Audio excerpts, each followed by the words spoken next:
All right. So another amazing day. And the beautiful thing about life is that every moment is the opportunity to reset yourself. And certainly when we go through an experience that is a heavier, denser experience, then sometimes there's a recovery period. But really, living an activated life is all about the awareness that that is true. And so that's what the topic of today is all about, living an activated life. What does it mean? How do we weave that into our reality more and more, more and more? So I activate my hair here. and the idea of weaving activation into every moment is awareness, presence, understanding of what you are experiencing and enjoying it to the best of your ability, and also having a keen discernment. Does it really fit in with your reality? Does it truly fit in with your preferences? One of the businesses that I'm involved in, an aspect of that can involve cold calling. It doesn't have to necessarily involve that, but there's a portion of it that we can utilize that process. And I cold called someone, a firm, of which, an organization that could have potentially been a joint venture for us, for the business. And the lady on the other end of the phone, you can always tell, right? And it's not even that it's a cold call. It's just another human being. When you're calling people in the corporate world, in business in general, that are typically not working for themselves as well. There's just something different about them. They're in a rat race mode. They're quick to get everything done. Their energy's stifling.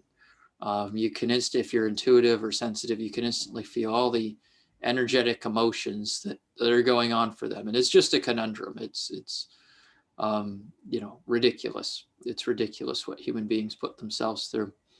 And so I had the opportunity to speak with someone like this today. And, not someone that's obviously conscious about how they're communicating with others or how they're projecting their thoughts and feelings into the world. And for someone like myself, being absolutely receptive to that, getting the blast, getting the emotional blast. I'm sure many of you can agree to having even relationships in your lives like this, potentially even people that are in your life on a permanent basis can maybe projecting onto you, and you may tolerate this. So this lady, and she said, had no idea what I was talking about. First and foremost, that wasn't due to my lack of communication. That was due to her lack of understanding about what a joint venture is, what a win-win opportunity is, what a collaboration is. And she went on to tell me how they already had all these clients and that. And I said, that's great. That's exactly why I'm calling you. And she was approaching it from the standpoint that she didn't need what I had. And we, I continued to tell her that's perfect. Exactly everything you said is why I'm calling you. And she proceeded to say, oh, well, we're not interested. Of course, she wasn't that friendly about it at all. And I said, well, why? And, for a particular, season that they're entering in terms of what their business and what they do, they're busy at this time of season. If you guess what the business is, I won't go into any specific detail. Doesn't matter. That's not the point. And I said, oh, okay, well, that makes, sense that you're already overwhelmed and now you're feeling like this is another thing that'll overwhelm you. And I think there's a gauge here. It depends on what type of person you are. Sometimes there's an opportunity to turn that into something else. But sometimes it's an opportunity just to reflect on how are you doing things in life? Or do you want to be communicating with people like that? Do you want to consistently be having to change people's minds about their sense of overwhelm into possibility? And from my vantage point, that could be wrong. Maybe it's just my personality type, but my experience, my 8+ years in business here, I think some people are just never going to convert their mindset. That's just who they are. And you can generally get a sense of that when you're on the phone. And, now some personality types jive better with others. I'm a pretty straightforward person. So if someone's not being straightforward and honest, I typically don't have them in my life. And that's the scenario that was with this lady on the other end of the phone. She's just being dishonest with herself on multiple levels. And so the idea of being conscious enough to say, hey, activated enough to say, hey, to myself, Matthew, this is not an experience that I need to replicate. What's a more creative way to approach this sort of thing?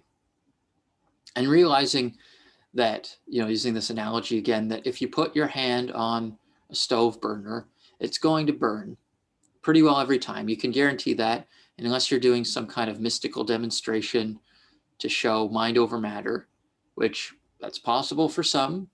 And certainly when you know it's time to provide some kind of public demonstration like that, you'll know when it's your time to do that. But that's certainly not the state that I'm in most of the time. I'm living my life here, doing what I need to do to move things forward and using everything in a positive way to the best of my ability. So I just recognize, what?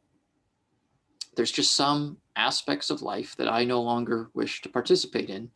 And life has presented me with the opportunity where I no longer have to. At least that's the current circumstance.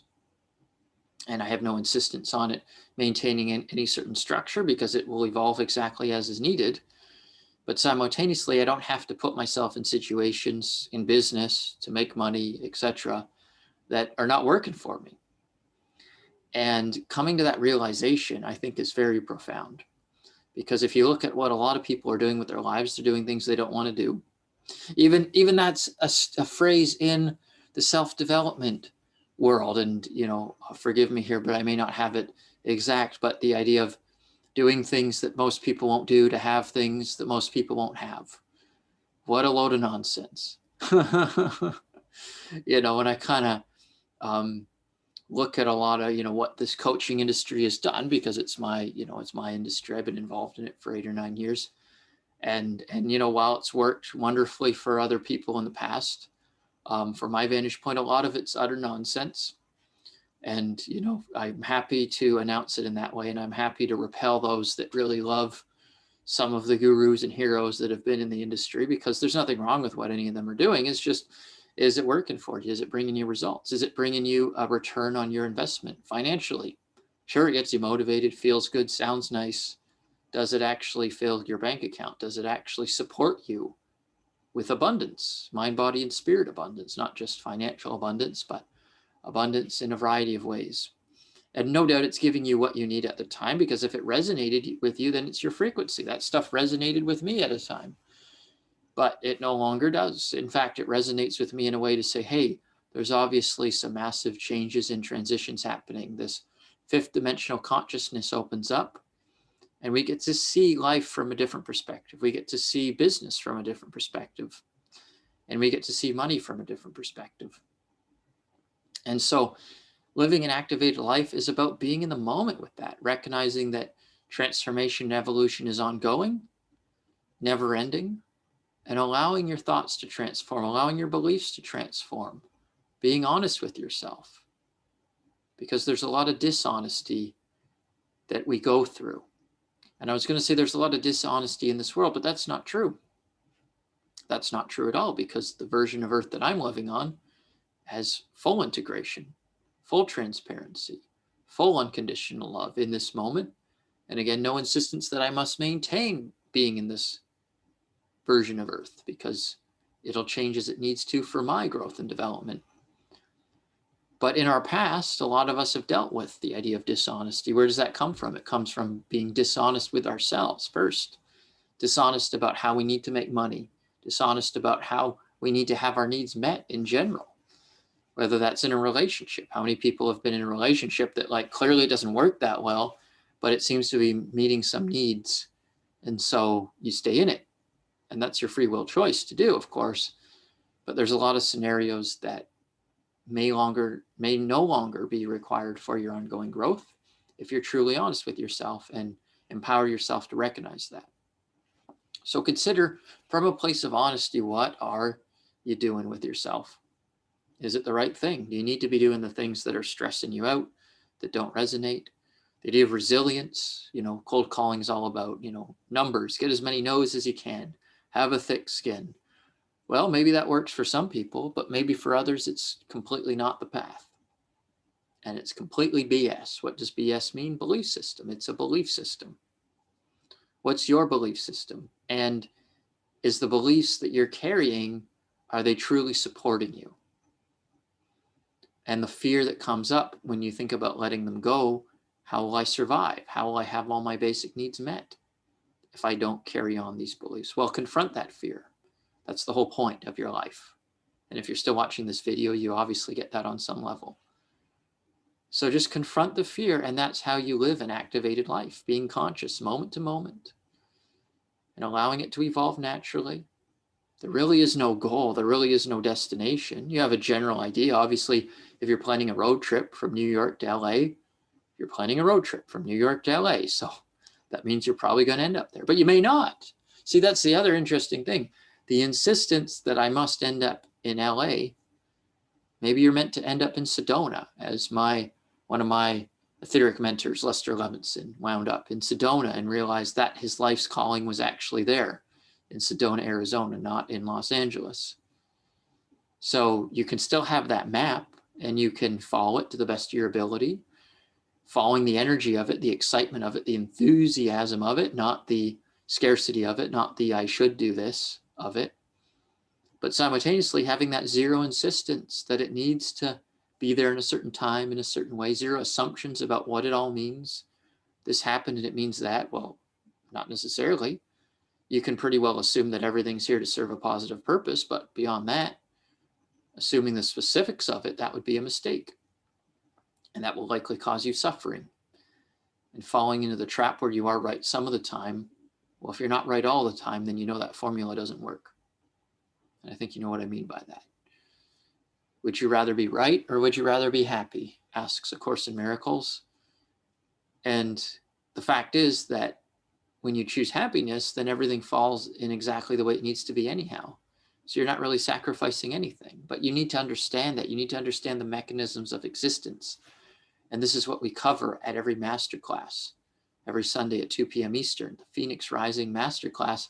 You're given the opportunity to ignite your passion in a brand new way from a refreshed perspective and rise above the ashes, transforming your negativity into positivity, seeing everything from the lens of positivity, allowing all the lead, all the anchors, all the coal of your life to be transmuted into gold, sprinkling it through your future and allowing that yellow brick road to reveal itself all the way to the behind the scenes of the Curtain of Oz, where you can see the little midget pushing all the levers and dials, running the unconsciousness of your life and saying, hey, wait a sec, this is a joke.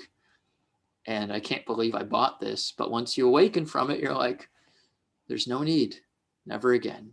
And life will support you. Just allow it to. And we create the arena of transformation for you to stepping into that unknown of who you truly are, more and more, more and more. Thank you kindly for watching. Blessings, blessings from the universe, blessings from above, blessings from me to you. Namaste. I love you, and the world is a wonderful place to be when you allow it to be that way. I'll see you on the next episode. Thank you.